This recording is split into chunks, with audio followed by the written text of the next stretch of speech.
Hello dear student, here I am Sangeeta. आज हम class 7 का chapter number 3 that is fibre to fabric complete करेंगे। जैसे कि हमने लास्ट टाइम वूल के बारे में, उसके रियरिंग और प्रोसेसिंग के बारे में पढ़ लिया था। आज हम हमारे इस चैप्टर का लास्ट टॉपिक पढ़ने वाले हैं, बट लीस्ट नहीं है। Now the last topic is the silk. Wool complete कर लिया था, अब सिल्क में सेरीकल्चर क्या होता है। सिल्क जो है वो दो टाइप के हो सकते हैं, natural as well as artificial, या तो फिर हम उसको सिंथेटिक भी बोल सकते हैं। नेचुरली जो है वो हम एनिमल से डायरेक्टली यूज़ करते हैं वो, और आर्टिफिशियली मतलब जो हम उसमें केमिकल्स ऐड करते हैं या तो फिर कोई भी एजेंट्स उसमें ऐड करें और उसको सिंथेटिकली बना दे, that is known as to be an artificial silk. Now sericulture क्या होता है? The rearing of silkworm for obtaining silk is called a sericulture. जैसे कि सेरीकल्चर का मतलब क्या हुआ कि जो सिल्क है, हम सिल्क वॉर्म से उसको ऑब्टेन कर रहे हैं, उससे मिल रहा है, और उसकी ग्रोथ मतलब उसकी केयर करना, उसको लार्ज स्केल में उसको ग्रो करवाना, और देन वो सिल्क जो है सिल्क वॉर्म से ऑब्टेन करना। तो इस प्रोसेस को ही हम क्या बोलते हैं? सेरीकल्चर बोलते हैं। और इसमें हमें 4 स्टेज देखने हैं कि 4 स्टेज में हमें सिल्क जो है वो कैसे ऑब्टेन्ड होता है। नाउ फर्स्ट स्टेज होगा हमारा egg, second larva, then pupa and adult. ये सारे वर्ड्स आपको अभी कॉम्प्लिकेटेड लग रहे होंगे, बट जब हम साइकिल पढ़ेंगे तब आपको क्लियर हो जाएगा कि हम किस बारे में बात कर रहे हैं। अब हाँ, सिल्क जो है वो एक एनिमल से मिलता है या तो फिर इंसेक्ट से बोल लें, वॉर्म, उससे हमको सिल्क का जो फाइबर है वो ऑब्टेन्ड होता है। ना लाइफ साइकिल एक बार देख लेते हैं। ये मॉथ है, that is female and male, जब एक दूसरे के साथ रिप्रोड्यूस करेंगे तो क्या ले करेंगे, दैट इज क्या ग्रो करेंगे, दैट इज एग वो लोग देंगे। देन उसके बाद ये एग जो है वो कहाँ होता है? अगर सिल्क वॉर्म की बात करें तो मलबेरी लीफ जो है उसके ऊपर वो एग जो है वो ग्रो होते हैं। देन वो एग जो है वो उसके बाद बहुत टाइम बाद उसमें से फ्यूज़ होने के बाद में उस एग में से ऐसे वॉर्म्स प्रोड्यूस होते हैं। तो वो वॉर्म्स जो है इसी को हम क्या बोलते हैं? सिल्क वॉर्म या तो फिर लार्वा। यहाँ पे हमारा फर्स्ट स्टेज कंप्लीट हो गया कि अडल्ट क्या ले कर रहे हैं, क्या बॉर्न कर रहे हैं, दैट इज एग। फिर एग में से एग जो है वो फ्यूज़ होकर क्या फॉर्म कर रहा है? लार्वा, जिसे हम सिल्क वॉर्म बोल सकते हैं या तो फिर कैटरपिलर बोल सकते हैं।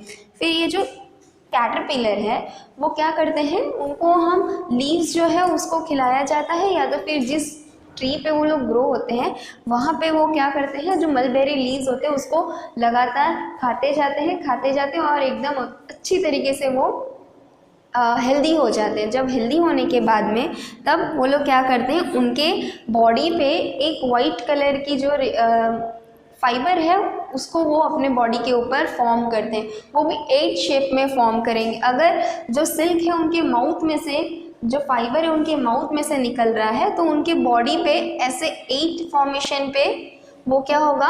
ग्रो होता जाएगा। और इस तरीके से उनका जो बॉडी है वो एक सिल्क फाइबर से कवर अप हो जाता है।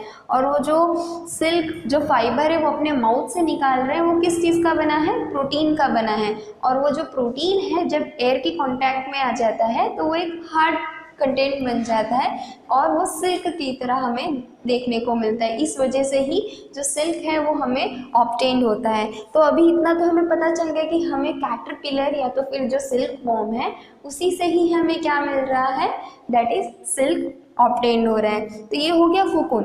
तो नेक्स्ट है कोकून फॉर्मेशन। अब ये कोकून के अंदर ये जो सिल्क वॉर्म है ऑलरेडी वहाँ पे मैच्योर्ड हो जाएगा। मैच्योर्ड होने के बाद में वो किस में फॉर्म हो जाता है? दिस अडल्ट में, जिसे हम क्या बोलते हैं? मॉथ बोलते हैं, उसमें वो कन्वर्ट हो जाता है। और इस स्टेज को हम क्या बोलेंगे? प्यूपा। अब ये थोड़े मेच्योर्ड हो गए हैं, मेच्योर्ड होने के बाद में ये कोकून में से वो निकल जाएंगे तो वो होंगे अडल्ट। सो यही प्रोसेस है लाइफ साइकिल, जिसे हम सिल्क का लाइफ साइकिल बोलते हैं कि जो मॉथ है वो एग ले करते हैं, एग ले होने के बाद में जो सिल्क वॉर्म है वो प्रोड्यूस होता है, और ये सिल्क वॉर्म क्या करता है? कोकून फॉर्मेशन करता है अपने बॉडी के ऊपर, और फिर उसके बाद में वो एक अडल्ट में फॉर्म हो जाता है। नाउ एक बार हम देख लेते हैं। Caterpillar swing its head in 8 figure and secrete a fiber made up of protein which becomes silk when it comes in contact with the air. यही सेम है जो अपने ऊपर जो एक थ्रेड लाइक पोर्शन, वो जो फाइबर जो है वो रोल आउट करते हैं, उसी को वो किससे बना हुआ है, प्रोटीन से बना हुआ है, और जब वो एयर के कांटेक्ट में आता है तो वो सिल्क में कन्वर्ट हो जाता है। इधर caterpillar covers itself by a silk fibre and it turns into a pupa. जब वो अपने आप को एक सिल्क फाइबर से रोल आउट करता है तब ही वो क्या बन जाता है, प्यूपा बन जाता है, दैट इज मैच्योर स्टेज में। और फिर उसके बाद में वो कोकून में से वो मॉथ डेवलप होता है। Now rearing. अब रियरिंग क्या होता है, अब कोकून से सिल्क कैसे मिला हमें वो अब पढ़ लेंगे।